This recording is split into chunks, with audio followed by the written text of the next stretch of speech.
Welcome to the Rim Break Rodeo. We hope this video helps. You start by ensuring the Elite Series 2 has enough battery. A low battery may prevent shutdown commands. Next, clear the area of consoles or active Bluetooth hosts so the controller won't reconnect automatically. Press and hold the Xbox button for about 6 to 8 seconds until the light responds. This wakes or toggles pairing behavior. Once done, you'll be ready to force a shutdown sequence or change connection state without the console involved. Now perform the actual power down.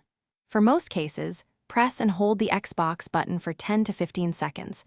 The controller will forcibly power off. If that fails, connect it via USB-C to a PC, open Bluetooth or devices, and disconnect or disable the controller. This often triggers a shutdown.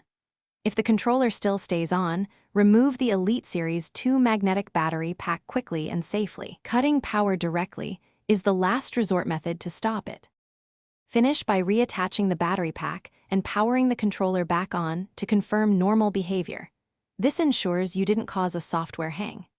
If the controller repeatedly refuses to turn off, connect to the Xbox Accessories app on PC and update firmware. Updates fix power management bugs. If it remains unresponsive after a firmware update and battery removal, perform a battery reset cycle or seek service. One key troubleshooting tip: always try a firmware update before hardware repair. Thanks for watching. Consider subscribing if we helped you.